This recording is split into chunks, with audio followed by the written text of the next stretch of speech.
hanging out with singer-songwriter and political activist Jennifer Ferguson. Plus, we look back on the Cape Town International Jazz Fest with musician Nicky Schrire. It's going to be so incredible. It's Schrire. It's like Rihanna when it comes to us. And what was even worse is after that I said, I so hope Nicky's not watching, and you ended up finding it. Well, it's funny, a student of mine said, I see you're going to be on Afternoon Express. Yeah, they had a hard time with your surname. I didn't pay too much mind to it. And then later on I thought, actually, let me look. Maybe it's like 2 seconds. Yeah. It made my evening, and you two are my favourite people this week. And Bonnie, your face, I mean, that's a masterclass in acting. It's like a telenovela. How dare you disturb us with that surname on the show? It's like when a baby farts and they go... Yes. Yeah, exactly, when they self... Yeah. It was amazing. It's lovely to have you with us. Oh, no, the pleasure's all mine. Thank you. Let's talk about the obviously your music career. I mean, you studied obviously in Cape Town, got some international experience as well doing your masters. I mean, this love for music, is it something that was in your family? Was it always just a big part of your life growing up? I think I don't come from a family of other musicians. I have sort of a great aunt who was a child. Yeah, who was a concert pianist. But I have parents who loved music. And who, it was always in the house, it was on in the car, and we would go to the theatre and we would go and see musicals. So I love the art form, and I love the arts in general. And I think my mum just saw that I kind of maybe had a penchant for playing the piano or singing tunes, and so you start studying it. And then I was lucky enough not to be one of those people who quit playing the piano, and I kept at it, and then got into jazz through saxophone. And I've had amazing teachers, and they've also sort of helped me stick with it, because it's a discipline, and after a while I think it becomes, they always say about jobs that it's what you do, it's not who you are. Music's a little tricky. It feels a little bit like a second skin, and sometimes I'm like, well, part of this actually, this is who I am. Absolutely. So even at times where I've thought this is a ludicrous career to try and be in, or to try and, master. Even then I've been like, well, it's not a switch I can turn off. Yeah. So I'm lucky that I had supportive parents and had wonderful teachers who fostered a sense of just love for music. Stick it out. And not everyone who studies music or even loves music or has a talent for it actually can make a career out of it. No. What are some of the choices that you think you've made that specifically led you down this successful path? Well, I mean, even your use of the word successful, Bonnie, it's so relative. And I think that's something I tell my students all the time. I'm like, define, they're like, I'll be successful when I achieve X, Y, and Z. I'm like, hold on, how are you measuring success? Does it mean that you can support yourself with the money that you make from your music? Or is success for you playing huge festivals and big stages? Or is success playing, on the same gig as somebody else who you really revere? And I think as I've gotten older, and again, thanks to parents who are quite grounded and not afraid to have a sort of tough talk with me. For me, it's just been, can I have this in my life, but can I also afford to put food on the table? And so teaching, I'm lucky enough to be a part-time lecturer at the University of Cape Town at the College of Music. That's been a huge anchor for me, and I haven't always had that. So to go from complete freelancing to have that, which has in many ways freed me up to perform gigs that I want to perform. I don't have to take every gig. And I'm sure it feels like you're being responsible with the gift that you have. I hope so. And I think absolutely, in sense of teaching and passing on information. And I learn a lot, so that's great. So I get to carry on learning. And we here obviously celebrate your performance at Jazz Fest. I think everyone obviously loved seeing you up on that stage, and so cool to see the new artists getting a chance to continuously hone their craft up there. What is the experience like for you? How was it? It was an amazing experience. It was a real thrill to be asked to perform, and also it came at a surprising time, because I'd stopped seeing myself as a jazz musician per se, and I'd stopped putting in proposals for these sort of gigs, and I thought, well, you know what, time has moved on, I will too. And so it came a bit out of nowhere, but I was so thrilled. I thought, oh, it would be great to be able to do this. And to tick it off, but also to share music with people who might otherwise never be in any of my audiences. And so the whole journey from, choosing which musicians to play with and rehearsing with them, that process was wonderful. And sort of also coming to the realization, I do know how to put together a jazz set and tailor it. And it was great. And we had an amazing audience, and the energy in the room. And Moses' stage is 1,300 people. And I've never played to Not that there were 1,300 people there. Hold on. But it was bigger. It was bigger than anything I played before. And we had so much fun and have had really lovely responses from people who were there. Our tagline is express yourself, and we just wanted to obviously congratulate you on your performance and say we're watching to see what happens in the future with your career, because you just clearly got this innate within you. So I'm after the Express just to say congratulations, and we really love your work. Thank you. I love your work. Schrire, she's our favourite. So coming up after the break, we sit down with a South African music legend in the form of Jennifer Ferguson. Stay right where you are. Sure, it's not Ferguson. No, Ferguson.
Welcome back to Afternoon Express, live on SABC3. Now, Jennifer Ferguson is a household name in South Africa, and since the 80s, she's used her talent for songwriting to spread a message of peace and humanity. And in the political sphere, she was a member of parliament in the 90s, and throughout her career, she's been a powerful activist for women and gender rights. Indeed. After moving to Sweden, she's currently back in South Africa with a new show called Songs for Healing that opens up at the Baxter Theatre on the 4th of April.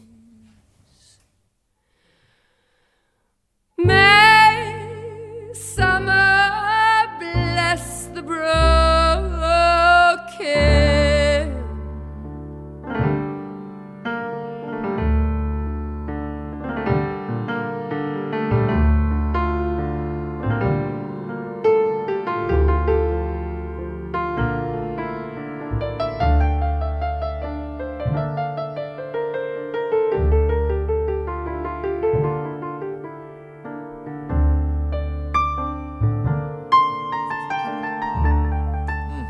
such a beautiful music video. Honestly, it is so. And that's your real daughter, and that was shot in Sweden. Yes, yes. 2014, right? It was, and just in the lake close to where we live, there are a lot of beautiful areas that are real wilderness, and you can be there on your, sometimes alone in a lake. Yeah. You sing there, May Summer Bless the Broken. What is the song about? Thanks for that question. It was this beautiful song that was written. It's come from a traditional line, and it's a woman, actually, an ancient woman that my husband, who's also a composer, heard in this little forest chalet area. She sang this version without accompaniment, without auto-tune, nothing. And then he made a Swedish like summer hymn. It's got a summer hymn to it, and I wanted to bring it home. And while I was trying to translate, I couldn't translate this kind of pure nature imagery, but we were living in Jeppe, and then while I was working on the song, there was just this October rainfall with purple blossoms falling, and I saw a homeless man sleeping on a bench. And I thought, that is our quintessential kind of summer. You know, it's a contrast of suffering, of dignity within this, like, you know, this edge. So may summer bless the broken. Yeah, it's like we're trying to bring these contrasts which South Africa gives us every day, you know, if we open our eyes to see. You clearly are a woman who is very connected to trying to bring about change, explore oneself, explore the other, and really try and bring the best out of humanity, obviously, as a whole. And so I'm very keen to go back to your political history and your journey of getting into politics. I mean, how did that all begin? I obviously know you were on stage and, you know, that whole journey of speaking out. I mean, tell us about that process. I mean, I think as an artist or a creative being, that journey of the soul is always a bit of a mystery, you know. How does it happen, like in one conservative family? The soul journey starts quite early, and it started at school already. I loved to read. But there was a series of sort of traumatic events in childhood, you could say, that maybe made me experience a sense of being marginalized. So being on the edges, the periphery, is a good thing also, because you have to look at things critically. And because I love to read, and I had a sense of, you could say it was an innate sense of justice. Meeting the contradictions, say, within my family, within the schooling, the propaganda, all those kind of things. I ended up Rose University thinking I'm doing journalism, but I loved drama, and music had always been there. And it all came together, UCT, drama school, student politics, studying, just feeling we've got to use creativity as best as we can to effect transformation. And it becomes consequential in a way. You not only use your music to communicate a lot of what was happening politically in South Africa and in airing your anger and at the injustice, but you also had a political career. Yeah, and that was also... What do you remember of that time? I mean, it's consequential, and you can say maybe it's these forces of destiny in one's life. You can't fully understand, but it's along the tide of your being. And when I got nominated for the ANC list, proportional representation, it was a surprise. I was like, what is this? You know, Parliament, and trying to get job descriptions. Nobody could tell us, because we were a liberation organisation, progressive UDF. You know, we'd been working on the ground, and suddenly we've got to go into the houses and do that kind of work. So it was consequential, and it was a very rich time. I learned so much. I also had daily migraines, because on some level pressure. It's a huge pressure. And you also, as an artist, I think that capacity to hold your conscience, your independence is imperative. And within party politics, you kind of find yourself like leaning and like bending, and it became like I couldn't, in a way, I would reach the ceiling of my own sense of integrity, because you've got to lie as a politician, in a way. You have to always lie. You're on a side, so you have to. You have to sort of. So you end up like, well, I can't really, because we are, and we. But is it we? So those sort of things. Well, we're glad you continue to pursue music, though, because I think it's one of the things that's clearly you are incredibly phenomenal at. And I mean, just to hear some of the stories, I don't know if you guys know this, but while she was still performing before she joined Parliament, the security would buy, security forces would buy tickets to her concerts and throw tear gas into the crowds just to disperse them, because she was making so much noise about what was going on in our country at the time. So there's going to be a performance later on at the end of the show, so make sure you stay tuned for that. Her son joins us as well. Clover Classic Custard, the creamy taste that takes you back. Made with love by Clover. It's time for us to make something delicious in the kitchen, and it's the Easter weekend, and it's all about hot cross buns. I've seen them in the stores everywhere, and also don't forget those Easter eggs. So today we'll be using Clover Classic custard and spicy hot cross buns to make a delicious bread and butter pudding. It does not get more traditional than this, everybody. It's the quintessential Easter dish. Now you simply have to try this one out at home, and to do that, you SMS the keyword Clover to 33650 to get this recipe sent directly to your phone. Remember, it will cost you R1.50 and your free SMSs won't apply. Chef Aya, this is amazing. I've never known how to make a bread pudding. I just think you soak it and then throw it in the oven. No, it's so easy, but look, I mean, we're making the bread and butter pudding today, and the twist is that we're using the hot cross buns. Nice. It's the Easter weekend. I don't know if there'll be any left over in my house, but that's fine. Yeah, we'll use your leftovers. So we're going to use this beautiful classic custard from Clover, and now I'm going to show you how to make it. And the twist also with this, instead of having the plain cross buns, which is optional, you can have, like I did caramel with this. So the caramel is just your cream, your butter, and your sugar. So now let's start with this. I'm going to be adding my sugar here. Shall I help you do that? I'll whisk these things up for you. And then I've got my vanilla essence here. Cool. I like to be useful in this kitchen. I'm doing okay.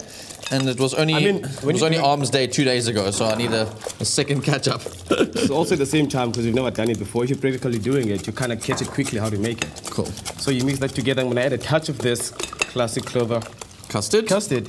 And the one thing I like about it is just that it's very good when you like to host stuff with your family and friends, and it's so smooth. It tastes like homemade custard. That's the whole thing. It's got like a nostalgic feel about it. Just got that whole family sense to do with it. So you make sure you grease your pan before anything, and then I'm going to add all of these cross buns here. So you buy them and then you cut them in half. You can use any type of bread that you want if you don't want to use the hot cross buns. But no, let's be honest. Easter season's around. You want to be able to have something spicy, cinnamony. And then you just throw these in there. Please obviously make sure at home. This over here. Just make sure at home you guys use a dish that is obviously safe for your ovens. You don't want to be putting something in the oven that is going to crack or break. So just double check. Usually at the bottom it says oven friendly or oven safe. That's enough. That looks beautiful. Cool. And then I'm going to finish it off with my choc chips. So the best thing about this is to bake it in a water bath in the oven, and it helps to cook evenly than when you're putting the whole thing in the oven like that. I see. So water bath first, just to kind of get it to start cooking? No, in the oven. So you get your water bath and then you put this inside your water bath. Clever. And then you put it in the oven so that it cooks evenly. Right. I like that So you put that in the oven. This is the finished product. And then you say, et voila.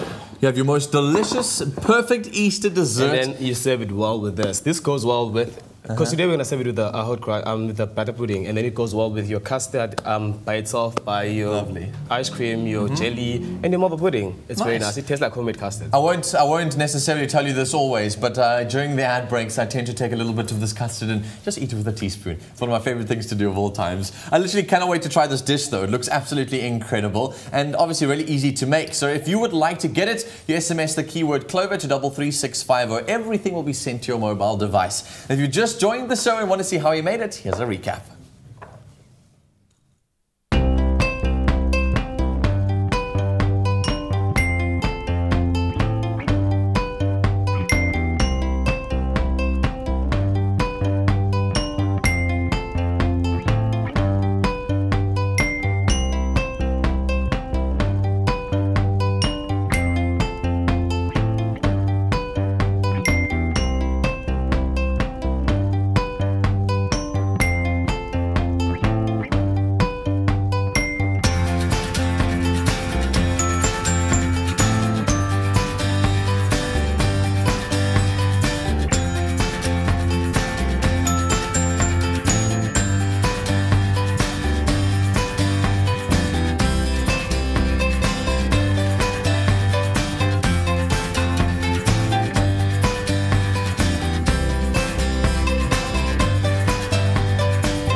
Made with love by Clover.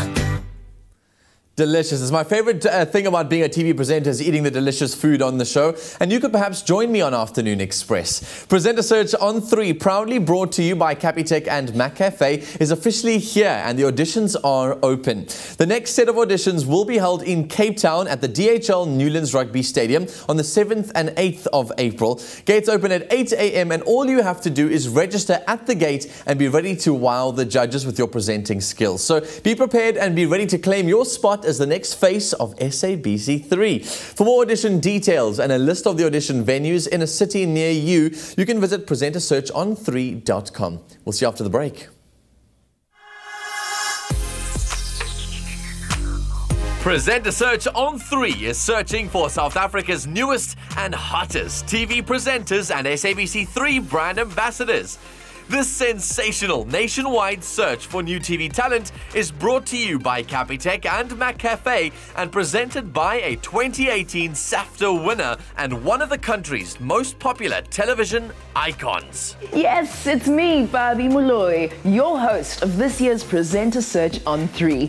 I'll be shining the spotlight on the best and brightest talent in the country. We're looking for someone suave to charm us on top billing, endless energy to wake us up on the Espresso morning show, and for someone who will captivate us on Afternoon Express and other shows here on SABC3. Auditions have already successfully taken place in Port Elizabeth, with hopefuls lining up in their numbers, eager to impress. If you too want to show us what you're made of, then there are still 3 more chances. Cape Town on Saturday the 7th and Sunday the 8th of April at the Newlands Rugby Stadium. Durban on Saturday the 14th and Sunday the 15th of April at the Durban Exhibition Centre. And Johannesburg on Friday the 20th, Saturday the 21st and Sunday the 22nd of April at the Wanderers Cricket Stadium. Doors open at 8 a.m. and registration opens at 9. Our team will provide you with an entry form and guide you through the process. Come prepared with a 10 to 15 second presenter link that introduces you to the judges and to the world. This is your chance to shine. The winners need to be unapologetic about who they are, proud of their African heritage, and able to represent SABC3 on any stage. Check out Presenter Search on 3.com for more details. With SABC3 and Presenter Search on 3, the stage is yours.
Get a taste of the smooth island life and win big with Tropica Island of Treasure Maldives.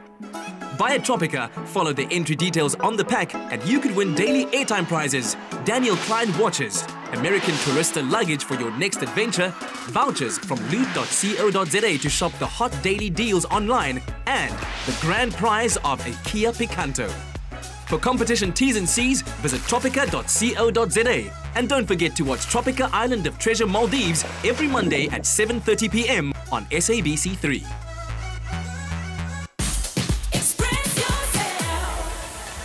Well, welcome back to Afternoon Express. Now, it's not very often that you see TV presenters getting a chance to give a glimpse into their behind-the-scenes lives. And heredity can be an absolute blessing, especially when you've got beautiful mothers and fathers and your children look absolutely amazing. But they can also be a curse, especially when you inherit dark circles under the eyes.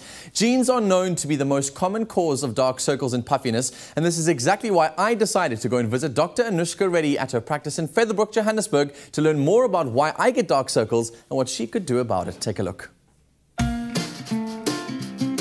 Whenever I think of cosmetic procedures, I generally think of people who are looking to maybe feel or look just that bit younger. However, I'm here today to see Dr. Anushka Reddy about something slightly different. I will be seeing Danilo today, and I'm very curious to see what his problem is. I know it's related to some genetic factor, so let's see what he has to say and see what I can offer him. So Danilo, lovely to have you here today. So what's a young, gorgeous man like you doing in my office today?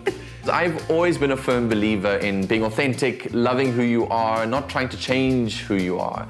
However, I've noticed a genetic problem in my family of late, of dark circles under the eyes and bags. I was wondering whether there was something that we could do to try and reduce the bags and the darkness under the eye. So unfortunately, you cannot change what you were born with, but we can certainly just tweak it a little bit so that it looks better, you look fresher, and nobody will really know what you've had done. I think that's going to make a nice difference to your face.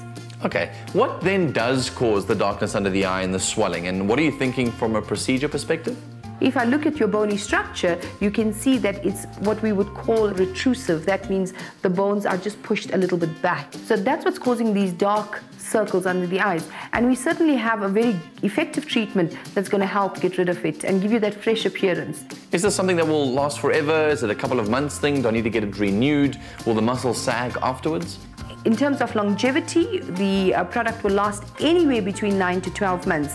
You must remember, these products are made out of hyaluronic acid. So it's not Botox. This is not Botox we're talking about. Hyaluronic acid is a natural component in your skin. And all I'm doing is replacing something that you've lost as you've gotten older.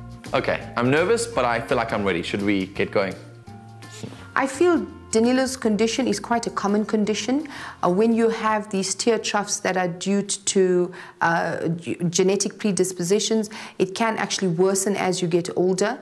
And I understand that he does not want to change who he is. So as a cosmetic doctor, I'm going to offer him a treatment that's just going to soften those hollows without actually changing his face. So we're going to be looking at treating those hollows under your eyes. What I need to do as well, which is something that we did not speak about, but I need you to understand why I'm suggesting this, is to also add a little bit of volume in your cheeks and put a tiny bit of filler under the cheeks just to support the filler that I put around the eye area. This is just more for support in that area. Plus, I've got something else up my sleeve. Oh, I don't like surprises. Oh, Danilo, I'm so sad to tell you this, but you have what we call a cheek neck. A what? Oh, let me show you what this... cheek neck? I know, let me show you this. So let's just turn the head slightly to the side. So if we have to look at this area, you could see that there's actually no distinction between the cheek and the neck. And in a young, handsome man like you, that's what we want. We want a nice defined jawline. So Danilo, we are going to use two techniques today. The one is using a needle, which I'm sure you're familiar with. Just a little, it's going to be a sharp little sting into the skin. Done deal. Because the product contains anesthetic, you'll be numb in a few minutes. The other technique is using a cannula. Now I make a little incision in the skin with a needle, then I use a thin long tube and I push that under the skin. It's actually not as bad as it sounds. We're gonna be fine. We're gonna be fine. Right, let's get going. I used these products to fill in areas that were creating shadows on his face, so that now when you look at his face and when light bounces on his face, it won't actually be absorbed into these shadows and create these dark circles around his eyes. Now it will actually bounce off a surface that has been lifted quite nicely. Cool beans. You see, it wasn't too bad. Pinching my cheeks like she's a good auntie. That's what Indian aunties do. Yeah, Indian auntie. Such a good boy. We did well. We did well, everybody. Yeah. We did well. I think the results will exceed Danilo's expectations simply because the hollows under his eyes are something that really bothered him for a long time. So I think we've maintained who he is as a person, we've maintained his look, but we've softened those hollows around his eyes. And I think he'll be very pleased with the outcome. Despite Danilo just wanting to have his eyes treated, I also convinced him to have his jaw enhanced. And I think that's going to give him that nice, firm jawline without actually changing his facial structure too much. So the idea is to actually enhance who he is as a person rather than change him. I see she also fixed your lip. Hey? You're rude, How's hey? that? You're rude. Listen, it was such an incredible experience because I'm like I said, I said on that insert before, and I've always said that I'm always a big advocate of just be natural, be who you are, love who you are as an individual. And I think this was something that I was very nervous to do because I didn't want to be a bad example to young people. I always felt like that was the perception. Yeah. But stepping into that room and doing what we did, I realize now why people need to go and consider it, because it's not something that's in my control. You know, looking at the sort of genetic side of, she was talking about concave bones and things, I learned so much more about myself and I feel more confident. Yeah, and it does look amazing. I mean, I've seen the healing process happen to you gradually, and it looks incredible. As somebody who's also suffered from puffy eyes and dark marks under the eyes, I'd definitely go for that. Yeah, so maybe you're also somebody who's considering, you've got dark circles under your eyes and perhaps that puffiness as well. If you've got any concerns by genetics, then you obviously would like to get those addressed. And then you can obviously book your appointment today. She's amazing. She made it seem so easy. She joked with me along the way. She pinched my cheeks and made me feel... Were you terrified? I was terrified. And she just calmed me down. She told me about the anesthetic in the product. She told me about all the different ingredients. She counted me down. She didn't try to sneak in 1, 2. You know, she really did it properly, and I was really impressed with her. Amazing. So please follow her on Instagram as well. She's got a great Instagram account. You can follow Dr. Anushka Reddy. All the updates, and especially when it comes to aesthetics treatments, they're all available on her gram. So go check it out.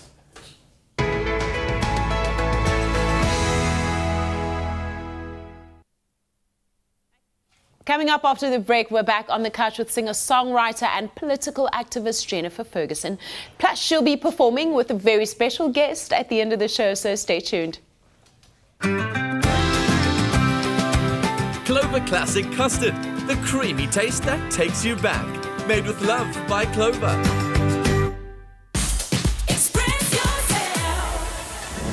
Next week on Tropica Island of Treasure, Maldives, the contestants count on shuffling up the scoreboard to flip the odds in their favor.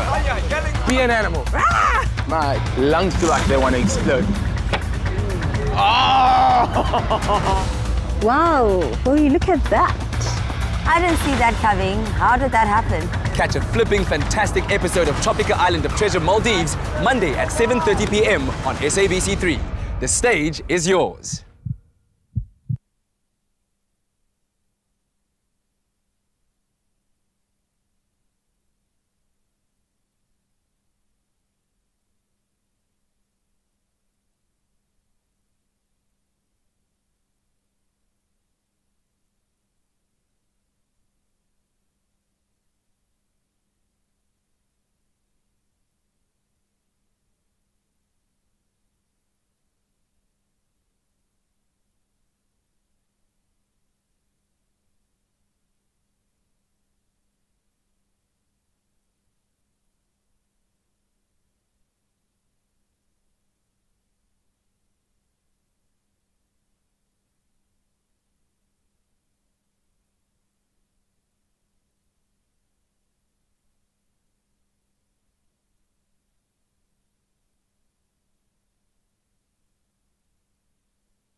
Clover Classic Custard, the creamy taste that takes you back.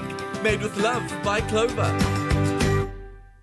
Welcome back to Afternoon Express. It's the Easter weekend. I think everybody is super excited by these two public holidays coming up on Friday and Monday. I think everyone's applied for leave for today and Tuesday. Absolutely. Well, did we apply for leave? Well, I hope we did. I'm going to be eating a lot of speckled eggs. Indeed. I can see she's been snacking on all the speckled eggs on the show. That's why I've only got 2 in my dish today from the dessert we made. She's been eating all of mine as well. And obviously we're all trying something new and following trends, but sometimes only the classics will do. So Clover Classic Custard is not only bringing us that creamy taste that takes you back, but is part of making classic moments and memories as well. Music is certainly a special part of those great recollections, and today we're taking a look back at some of the recent record-smashing hits that will no doubt become the classics of tomorrow. Indeedio. So did you know, this is quite an interesting fact for me, the #1 most viewed music video in 2015 was Wiz Khalifa's song called See You Again. It featured Charlie Puth on that particular single. This music video ranked to 2,904 billion views on YouTube. It's insane. That's insane. But the interesting thing was it was soon overthrown in January 2017 by, guess it, Louis Fonsi, Despacito. Obviously featured Daddy Yankee in that as well. They reined in 4.49 billion views on YouTube. Wow. Insane. And since YouTube launched in 2005, it was actually Psy's Gangnam Style that first broke the 2 billion views mark in 2012. Sadly, it did not make it to this top 3 list because moving down a slot from first to second is Wiz Khalifa's See You Again. Indeed. Now, according to Billboard.com, coming in at number 3 in 2015 was Justin Bieber's Sorry, with 2.551 billion views. 2,000, sorry, I'm lying to 2,000, I sound like somebody else. 2,551 billion views. And obviously it's not a big surprise because it was the biggest song on the charts at that particular time. But currently trending as the 3rd most watched video on YouTube at the moment is Ed Sheeran's Shape of You. It's obviously a catchy song and it has 3.36 billion views. I must say, it is a catchy song, but it's not particularly one of my favorites. What do you think makes it catchy? I don't know. It's just like the beat, and you know it's like the famous person that sings it, and it's. I think it's like one of those. I'm in love with your body. Why? So there you have it. I'm in love with the Bonnie. You're in love with the Bonnie. Nice, everyone is. So there you have the top classic music videos of our times. Makes you feel like you want to take a listen to some of those songs, doesn't it? Indeed. Yeah. I can't talk right now. Join in the conversation and share with us on our Facebook page which of these classics you love most or that you think should have made it onto the list. Go to Facebook, Afternoon Express, and don't forget to hashtag Classic Custard. Clover Classic Custard, the creamy taste that takes you back. Made with love by Clover. We're joined enough now by one of our favorite guests to have on the show to talk about a history that involved politics and music and healing all together in one go. And you've managed to find yourself a better friend than us. Sweetheart. It's such a comfort, a beautiful comfort to have a puppy. She's so beautiful, Donut. She's beautiful. Donut. Donut. So you'll be putting on a music show called Songs of Healing. It's called, actually, Jennifer, We Too. Hashtag We Too, because we took Me Too as this sort of personal story and we elevated it into the collective. So it's not just my story, it's also many, many thousands of women, men, children. Yeah. So it's that. But in the end, it's songs of healing. It's songs of healing. Yeah. I was about to say, where did I get that songs of healing? No, it's out on the press release. You're right, my love. It's right. The hashtag is profound and it is obviously speaks to a very deep message that's going on in our country at the moment. Yeah. It's something that's very personal to a lot of women, and whenever these stories come out, you start to realize the impact that it's had in our country. Yeah. Talk us through, you know, the journey of you being in the press at the moment, talking about these things, and why this concert is so important for that. Well, I think it's the whole journey, how we can transpose like atrocities or things that are happening not only in our country but the whole world. The whole world is going through you can say it's a momentous change. It's an evolutionary leap similar to when women got the vote. The space to disclose, to support each other, and I'm hoping that like dealing with our woundedness, dealing with my personal wound, which is just one part of this whole thing, is going to empower a lot of women, men, children, to not only disclose, but also to become active. How can we change what is systemically exacerbating our problem? How do we change cultures? misogynist cultures, women hating in a way, and culturally endorsed. It's an important conversation. The complexities of our interrelating and our sexual violence that's become normalized. Absolutely. So you've recently come out with your own trauma, telling the story of rape at the hands of a very of a high-profile politician. Yes. And why now? What is it about this time that gave you the courage? Was it a courage issue, or was it just timing?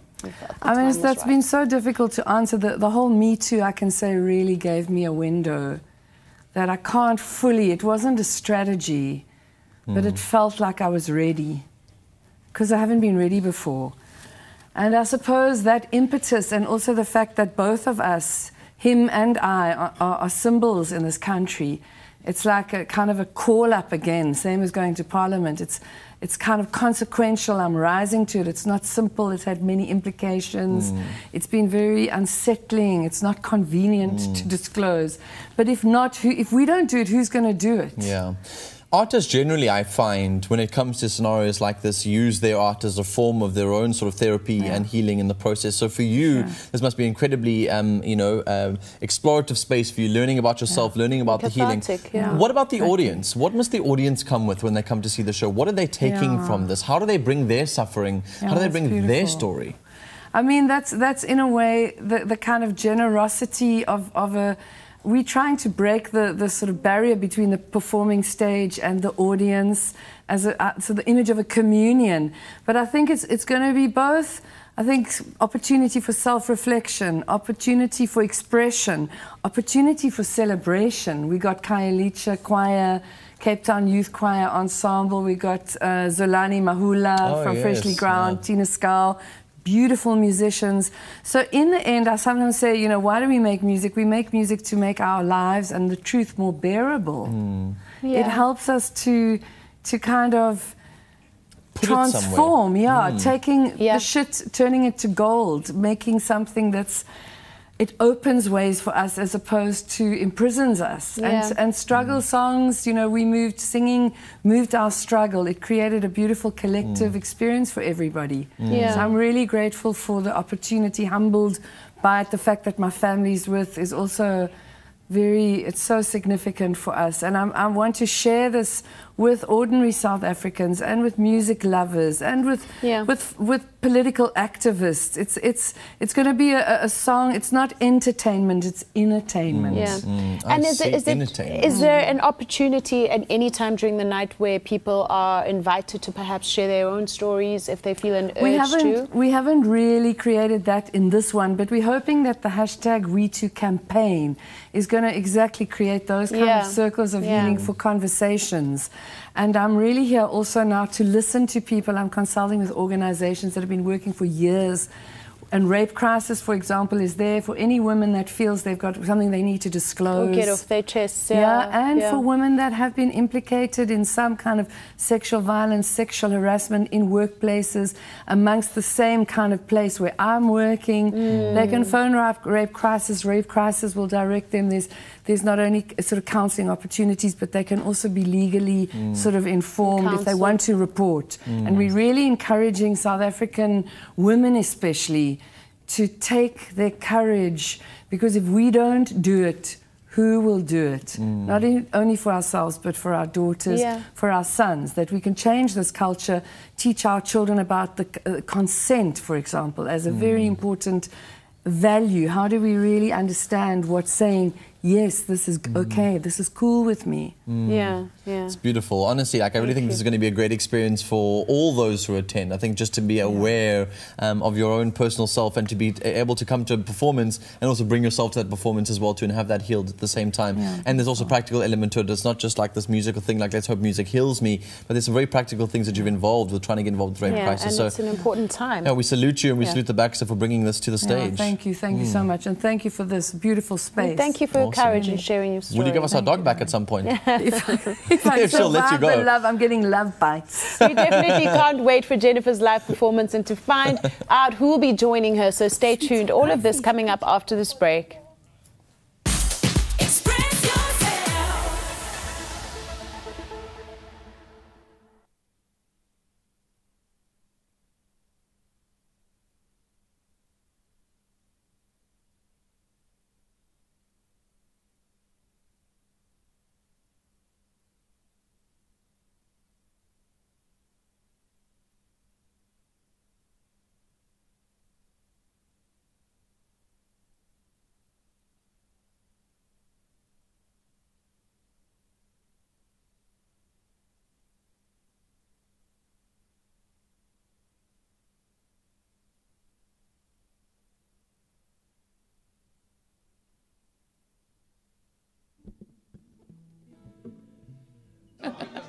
Yeah, 22.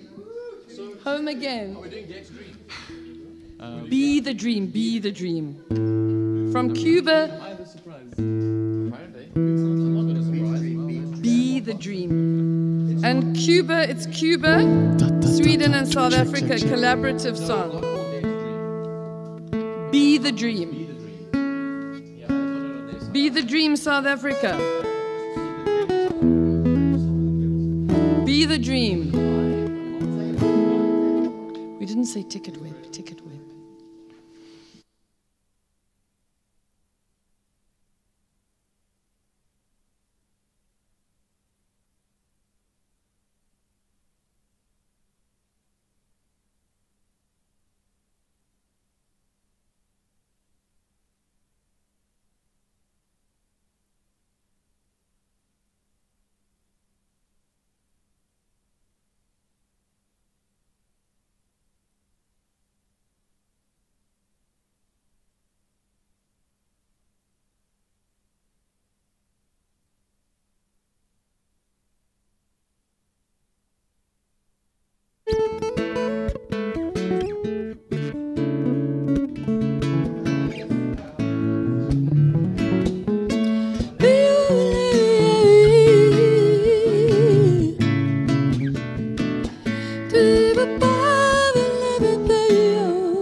Welcome back to Afternoon Express. We're live on SABC3. It's a chance for our guests to express themselves as we get ready for a brand new and really exciting long weekend. So we mentioned earlier on in the show that Jennifer Ferguson would be performing live along with a very special guest today. So without further ado, here she is, Jennifer Ferguson, performing live on Afternoon Express with her son, Gabriel Nyberg. Guys, take it away. 2, 3, 4.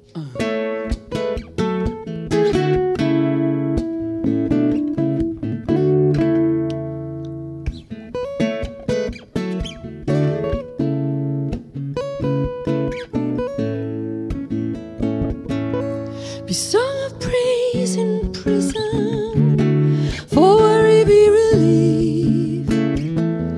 Be power of the people, be budding of the leaf. Be solace in the sorrow, be fragrance of tomorrow. In darkness be the gleam, be the vision, be the dream. In darkness be the gleam, be the vision, be the dream. Be song of hope in her room, for hungry be the bread. Be freedom for the captive, be morning light ahead. Be harvest for the hungry, be riches for the ragged. For the thirsty be the stream, be the vision, be the dream. For the thirsty be the stream, be the vision, be the dream. 'Cause we have a weapon in the struggle that no one can destroy, that nothing can resist. We have a vision, a victory of a vision. Our dream will always be to be the dream, yes, be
How this is going to be able to heal at a performance at the Baxter Theatre. Absolutely. Oh man, Absolutely. it's so incredible to have them on the show with really us today. Moving and it's her son's birthday coming up this weekend, so I think that deserves a round of applause. Yeah. Wow. For his birthday on the Easter weekend. How exciting.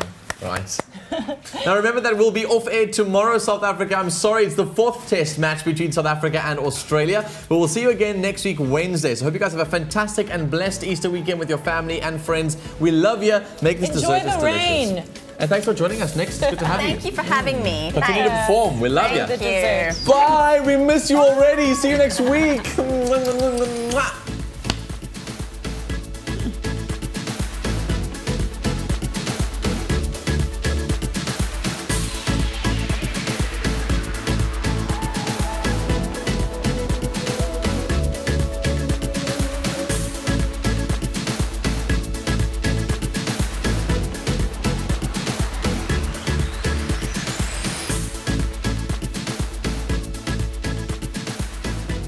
Afternoon Express, made with love by Clover. Another feel-good production.